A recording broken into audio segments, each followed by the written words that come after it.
primeiro tem que entender, né, como é que esses colapsos, né, essa questão do desligamento acontece dentro da vida de um autista adulto, para que a gente possa ajudar essas pessoas a viver dias melhores, né? Exatamente. Porque a gente tem ouvido falar muito sobre o autismo, né, dentro da vida das pessoas. Algumas pessoas não sabiam que tinham autismo e, de repente, descobriram na fase adulta. Isso tem acontecido bastante, né, doutora?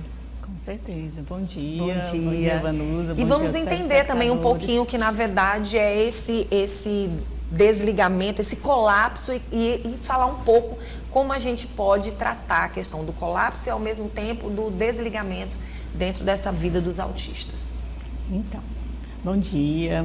Eu queria iniciar falando sobre o autismo conceito. Certo. Que na realidade hoje, assim, segundo o DSM-4 e principalmente o 5, a gente não fala autismo, a gente fala TEA, que é transtorno do espectro autista, pela gama e diversificação de variedades que tem esse transtorno. Então a gente utiliza esse termo TEA. Pronto.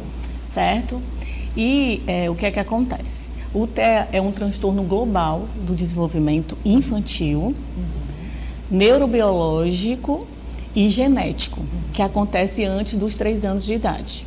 Portanto, a pessoa ela não se torna autista, ela nasce autista, mesmo que esses sintomas só consigam ser verificados na fase adulta. Quer dizer, mas já existe o TEA ali, já né? existe o TEA. O TEA, ninguém se torna autista. A pessoa já é autista, apenas ela não foi diagnosticada. Exatamente. O diagnóstico na infância, isso se prolongou, até porque muitas pessoas, elas realmente vivem a vida naturalmente, estão sabendo lidar com a situação ou não, às vezes. E aí, hoje não, com o avanço, né, das especialidades, das descobertas sobre a questão do TEA. Do TEA. Né? Olha só, a gente aprendendo junto, tá? Exatamente. E, de uma certa forma, as pessoas entenderam e precisam entender que esse diagnóstico não foi preciso naquela época e aí aparecem as descobertas, As né? descobertas, até porque assim, a própria medicina, né, até então a gente tinha também alguns comportamentos e alguns entendimentos muito restritos, né? Agora, né, com o avanço da medicina, com o acesso de informações, como eu tinha te falado anteriormente. Então, o TEA, ele tem espectros. E existe esses traços. Os traços são caracterizados por 4 diagnósticos. Certo. Tem os traços, que esse que é o mais difícil de ser diagnosticado. Nossa. Que a pessoa apresenta características, mas elas não são diagnosticáveis, ou seja, ela não fecha o diagnóstico para o autismo. Então, ela está ali na margem. Como a gente, por exemplo, tem traços para ansiedade, mas não fecha um diagnóstico para ansiedade. Toque, tem pessoas que têm algumas repetições, alguns comportamentos, mas se a gente for analisar a fundo, ela não fecha o diagnóstico porque tem que ter em transtorno, significa que tem sofrimento. Então, para caracterizar um transtorno na psiquiatria, a gente não chama doenças, a gente chama transtorno. Tem que ter um sofrimento, tem que ter uma perca disfuncional, social, familiar,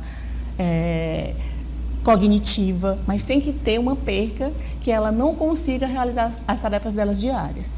Então, o que é que acontece? Esses traços e até mesmo o Asperger, que é um tipo de autismo que a pessoa ela não tem atraso nenhum na fala até os 3 anos de idade. Então, ela é, muito pelo contrário, muito inteligente, só que tem as outras características, né? Hiperfoco, mas assim, você também não diagnostica muito facilmente. Aí os outros, que é de alto funcionamento, e o que é clássico, esses sim são diagnosticados na fase da infância. Mas para você ter ideia, hoje 70 milhões de pessoas, e esse não é um subdiagnóstico, tem autismo no Brasil. Nossa. As crianças, né, diagnosticadas, o câncer, o diabetes, juntos são menores do que a incidência de autismo hoje no Brasil. E aí a gente vai chamar a atenção de quem está assistindo a gente agora nesse exato momento, porque a gente quer entender como é que eles acontecem, né? E se existem os gatilhos, ela acabou de falar, mas como quem está por perto pode ajudar? Porque muitas vezes pode acontecer no local de trabalho, pode acontecer dentro da escola, pode acontecer no âmbito familiar, e como as pessoas que estão ao redor têm que lidar com essa situação, porque eu acho que esse é um das maiores dificuldades que as pessoas têm no momento das situações, porque Como é que são esses colapsos, né? Como é que são esses desligamentos? Ela acabou de explicar mais ou menos pra gente. E aí, por que na verdade eles acontecem?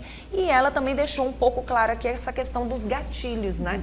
Então, assim, todos nós, Vanusa, quando a gente está numa situação de sobrecarga, a gente pode ter uma crise de ansiedade, uma crise de pânico, todos nós. E nem todo mundo que está do lado entende. E nem que todo mundo. Mas os autistas, eles têm uma dificuldade na percepção dos estímulos. Eles não conseguem, têm dificuldade na fala, eles não conseguem comunicar o que é que está acontecendo. Ou eles se concentram exclusivamente naquele problema e não conseguem sair daquele local. Exatamente, porque eles não conseguem. Aí eu vou te explicar o que é que acontece. Então, com muitos estímulos, né, que podem ser ambientes barulhentos, muitos sons, uma demanda excessiva, por exemplo, o paciente com autismo, ele tem uns traços de toque, ele é muito obsessivo, ele tem que ter uma rotina. Então, ele tem que saber exatamente o que é que ele vai fazer durante o dia. Então, quebras de rotina, ambientes muito barulhentos, com muitos sons. Se ele estiver vivendo, principalmente o adulto, tipo numa faculdade, que vai fazer uma prova, que ele tenha que lidar com muitos tipos de pensamentos, está muito focado naquilo, então leva ao que a gente chama de crise no autismo.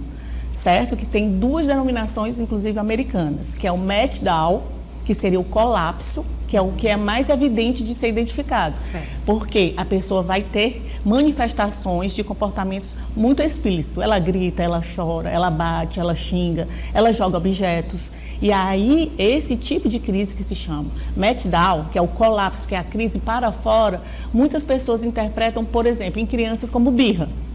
Que não tem nada a ver com birra. A birra, a criança, ela tem uma motivação que é ter aquele objeto. Sim. Quando ela consegue aquele objeto, ela para.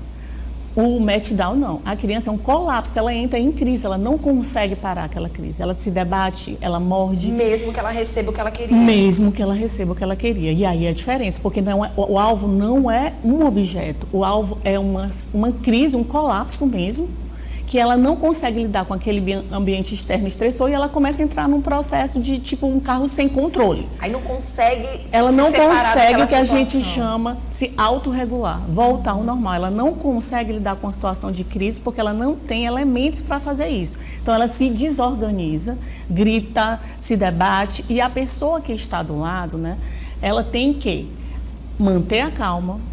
Não deve nunca fazer muitas perguntas nesse momento. Imagina, você está numa situação de crise, no estresse, não é o momento de dar sermão, não é o momento de tentar convencer, não é o momento de pedir para se acalmar. O que a gente fala muito hoje é que a pessoa tem que conhecer, porque o TEA, o autismo, né, a criança que tem um TEA é muito individualizada, são características muito específicas. E como é difícil, né? E como é complicado. Então, se você conhece aquela criança, então você sabe o que é que acontece numa crise. Você tem que tirar aquela criança da crise retornando à realidade. Então, ela geralmente tem objetos que ela gosta, frases que ela vai gostar. E isso você tem que saber de forma antecipada, quer dizer, você na vai normalidade. Ter que se adaptar a esse mundo, a essa situação. E na fase adulta? Exatamente. Na fase adulta, quando é que acontece? Ela não vai ter essa estereotipia toda, né? Esses movimentos, esses tiques, mas ela vai realmente, assim, pode gritar, pode se bater, pode se machucar. E essa é o meltdown, essa é a crise externa para fora. Porém, tem a crise interna, que é o que você falou, que é o desligamento, que é muito comum também em adultos. É tipo um apagão. A pessoa simplesmente ela dissocia. Como se ela estivesse num outro mundo. Exatamente. Você tá ali, todo mundo tá ali no ambiente, todo mundo tá lidando com a situação e essa pessoa tá longe. Tá desligada. A gente fala assim, é como um computador que quer ligar, mas não chega, o controle não dá certo para ele ligar. Então ela fica tipo dissociada, ela fica parada, a respiração pode ficar curta, a respiração pode ficar mais acelerada. Ela simplesmente fica imóvel, o que é um perigo. Porque, por exemplo, se ela está numa situação de uma rua, né? Se fosse um adulto grande, né? Um adolescente, não se mexe, fica lá parado. Então, você tem que tirar aquela criança da situação de risco, né? E esse é um dos indicativos que a gente fala de como lidar. Você tem que tirar objetos que a pessoa possa se ferir e ferir você e tirar ela daquele local. Porque depois quando ela retornar deste desligamento, talvez ela não saiba nem o que fez. Exatamente, geralmente eles ficam muito cansados. É como se você tivesse exauridos, eles Como precisam se descansar. Tirando sua energia por completa. E esse passa mais despercebido porque é muito mais interno. E a pessoa está aqui e de repente ela para e se desliga, né? Que a gente chama o shutdown. Essa é a crise interna e o meltdown é o que é mais fácil de ver e é onde tem os maiores problemas. Porque assim, as pessoas passam na rua, vê aquilo, né? Se for uma criança, acha que é uma birra, acha que é uma falta de educação dos pais, se não sabe lidar com aquela situação, né? Se for um adulto, que é isso que está acontecendo. A abordagem é que a gente precisa entender. Por isso que esse assunto é extremamente importante, né? Importante, necessário, até para que as pessoas venham entender o que está acontecendo e saber lidar e diferenciar. Quando na verdade, o TEA no adulto, ou seja, na criança, e como você se comportar diante de um colapso e de um desligamento, porque é muito difícil. Primeiro você tem que estar em contato com essa pessoa diariamente, porque muitas vezes você desconhece. E como isso para a sociedade também não é fácil. Não é fácil. De identificação. Meio que estamos todos aprendendo juntos, Sim. né? Assim, eu acho que por isso é que é um momento importante. de muita paciência, De né? paciência, de calma. Você primeiro, né? Porque você entende, se a pessoa está diante de um colapso, ela não é um carro desgovernado. Então, assim, não vai adiantar muita coisa na crise. O que cabe você na crise é não fazer pergunta demais, porque o autista, ele reage a hiperestímulos, né? Muita pergunta para ele é muito ruim, então você tem que dar comandos muito objetivos e claros. E se você já conhece essa pessoa, né, sabe já dos hábitos dela, comorbidades, você vai agir melhor nessa hora. Doutora, a gente fala muito de preconceito, a gente fala muito de que as pessoas têm que entrar nessa inclusão e tudo, mas é importante, é necessário a gente também assumir o que estamos vivendo? Porque quando eu digo assim, por exemplo, a pessoa que está com TEA, a pessoa que tem TEA, né? E teve o diagnóstico, a família e a própria pessoa, ambos, tem que admitir, porque assim, o que acontece? A gente vê muitas situações adversas, principalmente nos ambientes, por aí afora, discussões que muitas vezes acontecem, que a gente vê tanto acontecer, seja num momento de rua, né? No momento que você está dirigindo um carro, no momento que você está no supermercado, no momento que você está em lugares que você desconhece as pessoas. E a gente sabe que os ânimos, muitas vezes, eles estão ali bem aguçados, né? É importante, a gente vê que existe um colar, a gente sabe que existe como lidar com essa situação e como conseguir mexer com tudo isso diante do que a doutora está falando, de que está tudo muito novo para todo mundo. Exatamente. Porque a gente sabe que a sociedade prega algo que muitas vezes não faz. E que a gente sabe que existe uma cobrança, que existe direitos e não direitos, que muitos não são assistidos e outros são desconhecidos. Como é difícil. Exatamente. Então, assim, eu acho que uma forma importante é o que a gente está fazendo aqui agora. Né? Eu acho que a informação, né? A empatia de se colocar no local do outro, né? E entender que sim, existem dificuldades, né? Que existem dificuldades neurobiológicas. Não é que a pessoa queira fazer aquilo. A pessoa ela não dá conta de resolver aquela situação. Então, como ela não consegue lidar, né? Ela reage de maneira desproporcional. E aí a gente tem que estar atento, né? Por isso que tem que ter essas questões do autismo com uma certa olhar diferenciado, que a gente até fala, neurodivergentes, né? Que o cérebro deles funciona mais rápido. E nós somos os neurotípicos. Então, a gente tem que entender esse momento, tem que respeitar e, principalmente, tem que saber lidar com eles. Pois é. Porque, como você disse, as características são muito individuais. E não é fácil para a família, né, que tem que se adaptar a várias situações. Não é fácil para ele próprio, né, que se percebe com essas dificuldades. E também para quem assiste, né, os familiares, que muitas vezes, apesar de dizer o diagnóstico de TEA, as pessoas ainda têm esse preconceito de achar muitas vezes que é frescura. Que está faltando ali é um comando, que está faltando ali é um pulso. Não, gente, isso é doença. Doutora, para a gente finalizar essa conversa, que eu acho que a gente levaria muito mais tempo, mas a gente não tem tempo para tanta conversa boa assim. Mas assim, eu queria que a doutora pudesse explicar para a gente se os colapsos e também os desligamentos, eles acontecem em determinados níveis de TEA. Por exemplo, aquela pessoa que tem um autismo mais leve, um pouco? Eu queria entender melhor sobre isso. Então, esses colapsos, né, como eu iniciei a nossa conversa, pode acontecer até conosco, certo? Então, assim, dependendo da sobrecarga, né, que na realidade aquela situação ali específica é só um estopim. Por exemplo, nós que somos neurotípicos, que viemos assim com o copo cheio, cansados, estressados, às vezes no trânsito você está explodindo, você está transferindo uma situação, certo? E você reage de maneira desproporcional. O TEA pode acontecer em qualquer nível, traços, no Asperger, em qualquer situação.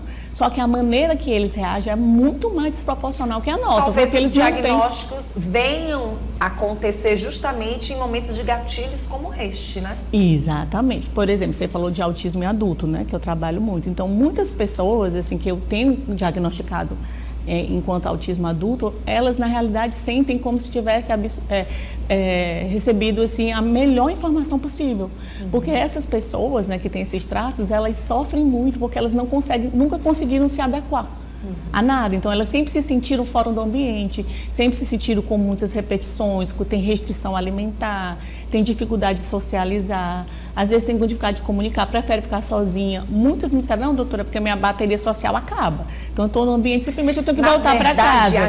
As pessoas que se dizem estar do outro lado da situação é que devem ter esse comportamento e essa atitude de compreender.